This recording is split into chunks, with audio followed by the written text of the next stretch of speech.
ನಮಸ್ಕಾರ ಎಲ್ಲರಿಗೂ. Education master YouTube ಚಾನಲ್ಗೆ ನಿಮ್ಮೆಲ್ಲರಿಗೂ ಸ್ವಾಗತ. ಇವತ್ತಿನ ತರಗತಿಯೊಳಗೆ BA fifth semester sociology paper DS11ದ ಪ್ರಶ್ನೆ ಪತ್ರಿಕೆಯನ್ನು ನೋಡಿದ್ರಿ. ಇದು ಪ್ರೀವಿಯಸ್ ಇಯರ್ ಕ್ವಶನ್ ಪೇಪರ್ ಆಗೈತಿ. 2024 ಮಾರ್ಚ್ ಮತ್ತು ಏಪ್ರಿಲ್ನಲ್ಲಿ ಬಂದಿರತಕ್ಕಂಥ ಪ್ರಶ್ನೆ ಪತ್ರಿಕೆ. ನಿಮ್ಮೆಲ್ಲರಿಗೂ ಗೊತ್ತಿರುವಂಗೆ ಈ ಪ್ರಶ್ನೆ ಪತ್ರಿಕೆಯಲ್ಲಿ ಒಟ್ಟು 60 ಅಂಕಗಳಿಗೆ ಸಂಬಂಧಪಟ್ಟಿರೋದಾಗಿದೆ. ಇದರೊಳಗೆ ನಿಮಗೆ 3 ಪಾರ್ಟ್ ಇರ್ತಾವೆ. Part A, part B and part C. Part A ಒಳಗೆ ನಿಮಗೆ 2 ಅಂಕದ ಪ್ರಶ್ನೆ ಇರ್ತಾವೆ. ಪಾರ್ಟ್ B ಒಳಗೆ 5 ಅಂಕದ ಪ್ರಶ್ನೆ ಇರ್ತಾವೆ. ಪಾರ್ಟ್ C ಒಳಗೆ 10 ಅಂಕದ ಪ್ರಶ್ನೆಗಳಿರ್ತಾವೆ. ಒಟ್ಟು ಟೋಟಲ್ ಆಗಿ ನಿಮಗೆ 16 ಮಾರ್ಕ್ಸ್ ಹೊಂದಿರ್ತೈತಿ. ನಿಮಗೆ ಇದಕ್ಕೆ 2 ಅವರ್ಸ್ ಟೈಮಿಂಗ್ ಇರ್ತೈತಿ ಈ ಪ್ರಶ್ನೆ ಪತ್ರಿಕೆಯನ್ನು ಬಿಡಿಸೋಕೆ. ಪ್ರಶ್ನೆಗಳನ್ನು ನೋಡೋಣ್ರಿ. ಮೊದಲನೇದಾಗಿ ಪಾರ್ಟ್ A. ಪಾರ್ಟ್ A ಒಳಗೆ ನಿಮಗೆ ಟೋಟಲ್ ಆಗಿ 7 ಪ್ರಶ್ನೆಗಳನ್ನು ಕೊಟ್ಟಿರ್ತಾರೋ. ಅದರೊಳಗೆ 5 ಪ್ರಶ್ನೆಗಳಿಗೆ ನೀವು ಸರಿಯಾದ ಉತ್ತರವನ್ನು ನೀಡಬೇಕು. ಓನ್ಲಿ 5 ಕ್ವಶನ್ಸ್ ಮಾತ್ರ ನೀವು ಆನ್ಸರ್ ಮಾಡಬೇಕು. ಟೋಟಲ್ ಆಗಿ 10 ಮಾರ್ಕ್ಸ್ ಇರುತ್ತೆ. ಪ್ರಶ್ನೆಗಳನ್ನು ನೋಡೋಣ್ರಿ. ಮೊದಲನೇ ಪ್ರಶ್ನೆ, ವಾಟ್ ಈಸ್ ರಿಸರ್ಚ್? ಸಂಶೋಧನೆ ಎಂದರೇನು? ಎರಡನೇ ಪ್ರಶ್ನೆ, mention the natural and social sciences. ನೈಸರ್ಗಿಕ ವಿಜ್ಞಾನಗಳು ಹಾಗೂ ಸಾಮಾಜಿಕ ವಿಜ್ಞಾನಗಳನ್ನು ಹೆಸರಿಸಿ. ಮೂರನೇ ಪ್ರಶ್ನೆ, ವಾಟ್ ಈಸ್ ಲಿಟ್ರೇಚರ್ ರಿವ್ಯೂ? ಸಾಹಿತ್ಯ ಪರಾಮರ್ಶೆ ಎಂದರೇನು? ನಾಲ್ಕನೇದ, ವಾಟ್ ಈಸ್ ಕಾನ್ಸೆಪ್ಟ್? ಪರಿಕಲ್ಪನೆ ಎಂದರೇನು? ಐದನೇ ಪ್ರಶ್ನೆ, ವಾಟ್ ಈಸ್ ಸ್ಯಾಂಪ್ಲಿಂಗ್ ಸೆಲೆಕ್ಷನ್? ಮಾದರಿ ಆಯ್ಕೆ ಎಂದರೇನು? ಆರನೇದ, what is questionnaires? What is questionnaire? ಪ್ರಶ್ನಾವಳಿಗಳು ಅಥವಾ ಪ್ರಶ್ನಾವಳಿ ಎಂದರೇನು? ಏಳನೇದ, ಬ್ರೀಫ್ಲಿ ಎಕ್ಸ್ಪ್ಲೇನ್ ಇ ಲೈಬ್ರರಿ. ಎಲೆಕ್ಟ್ರಾನಿಕ್ ಗ್ರಂಥಾಲಯವನ್ನು ಸಂಕ್ಷಿಪ್ತವಾಗಿ ವಿವರಿಸಿ. ಇದು ಒಟ್ಟು 7 ಪ್ರಶ್ನೆಗಳಿದ್ದಾವೆ. ಈ 7 ಪ್ರಶ್ನೆಗಳಲ್ಲಿ ನೀವು 5 ಪ್ರಶ್ನೆಗಳಿಗೆ ಉತ್ತರವನ್ನು ನೀಡಬೇಕು. ಒಟ್ಟು 10 ಅಂಕಗಳು. ಇನ್ನು ಪಾರ್ಟ್ B ಬರೋಣ್ರಿ.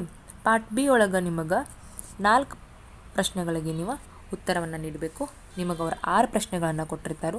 ಅದರೊಳಗೆ 4ಕ್ಕೆ ಸರಿಯಾದ ಉತ್ತರವನ್ನು ನೀಡಬೇಕು. ಪ್ರತಿಯೊಂದು ಪ್ರಶ್ನೆಗೂ 5 ಮಾರ್ಕ್ಸ್ ಇರ್ತೈತಿ. ಟೋಟಲ್ ಆಗಿ 20 ಮಾರ್ಕ್ಸ್. ಮಿನಿಮಮ್ ನೀವು ಆನ್ಸರನ್ನು 1.5 ಪೇಜ್ 1.5 ಪೇಜನ್ನು ಬರಿಬೇಕಾಗ್ತೈತಿ ಈ ಒಂದು ಪ್ರಶ್ನೆಗಳಿಗೆ.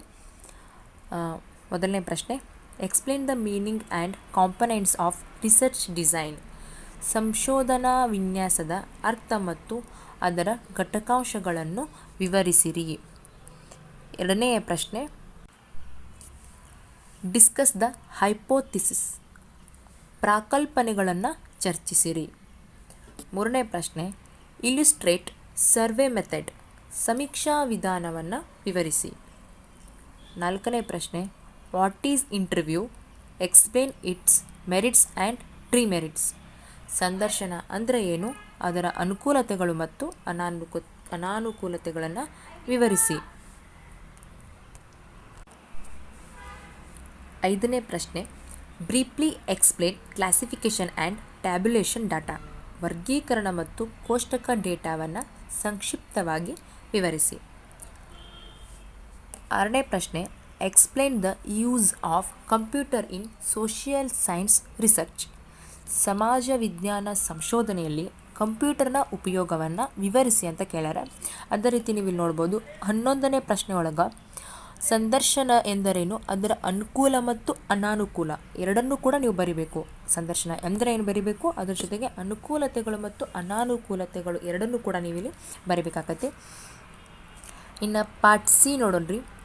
ಪಾರ್ಟ್ C ಒಳಗೆ ಇದು ನಿಮಗೆ main important and passing package ಥರ ಇದು ನಿಮಗೆ. ಯಾಕಪ್ಪ ಅಂತಂದ್ರೆ ಟೋಟಲ್ ಆಗಿ ಇಲ್ಲಿ ನಿಮಗೆ 5 ಪ್ರಶ್ನೆಗಳನ್ನು ಕೊಟ್ಟಿರ್ತಾರೋ. 5 ಪ್ರಶ್ನೆ ಒಳಗೆ ನೀವು 3 ಪ್ರಶ್ನೆಗಳಿಗೆ ಉತ್ತರಿಸಬೇಕು.